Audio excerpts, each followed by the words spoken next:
IIT बाबा अभय सिंह एक joker है, जहाँ पर वो खुद को कल की अवतार बताता है।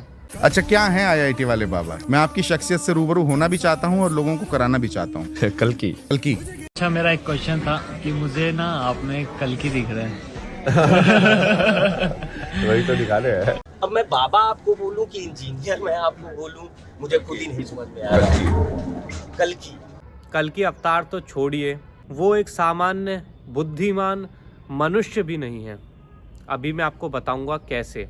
तो आईआईटी बाबा अभय सिंह ने भविष्यवाणी करी थी कि इंडिया कितना भी जोर लगा ले, मैं जीतने नहीं दूंगा। और मैं पहले से बोल रहा हूँ, हाँ। इस बार इंडिया नहीं जीतेगी। चाहे तुम अब उनको विराट कोहली को सबको बोल दो कि अपने जेडीचे का जोर लगा के जीत के दिखा दो, तुम अब जाओ। हाँ। मैंने मना कर दिया नहीं जीतेगी तो नहीं जीतेगी। अच्छा। अब भगवान बड़े हो गए, तुम बड़े हो, अब देखा जाएगा। हाँ। और अभी खबर सुनने में आती है कि इंडिया क्रिकेट मैच जीत गई है। तो इसका मतलब कुछ दिनों पहले इसने कुछ बोला था और कुछ दिनों बाद ही इसकी बात झूठी साबित हो गई।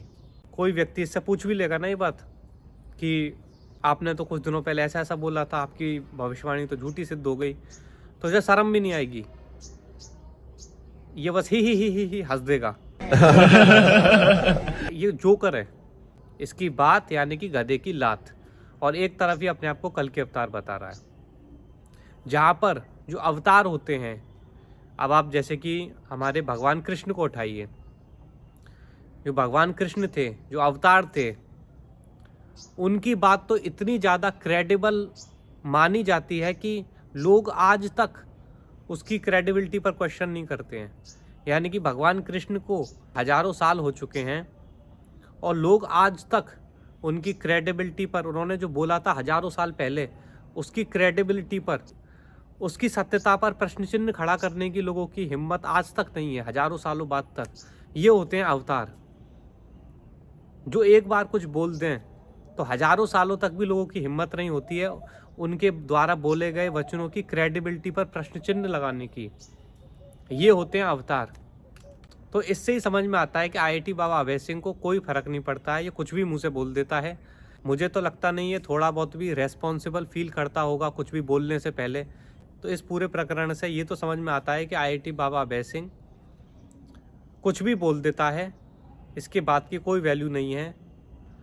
तो अब ये कैसे मान लिया जाए कि चलो ये तो इसने मजाक किया होगा और बाकी ये जो ज्ञान दे रहा है उसकी कुछ वैल्यू होगी, वो सत्य होगा। ये क्यों मान लिया जाए और कैसे मान लिया जाए? जब आपकी बातें कुछ दिनों में ही अप्रामाणिक, असत्य पाई जाती हैं, कुछ दिनों के अंतराल में ही, तो ये कैसे मान लिया जाए कि जो आप अन्य बातें भी कर रहे हैं, जिसे अन्य लोग ज्ञान मान सकते हैं, वो क्यों मान लिया जाए कि वो जो आप तथाकथित ज्ञान दे रहे हैं वो सत्य होगा और ये तो सिर्फ एक मजाक था? ऐसा तो कोई कारण है नहीं। तो लोगों को समझ जाना चाहिए कि आईआईटी बाबा अभय सिंह कौन है। वो सिर्फ एक जोकर है, वो मुंह से कुछ भी बोल देता है, उसकी बात की कोई वैल्यू नहीं है।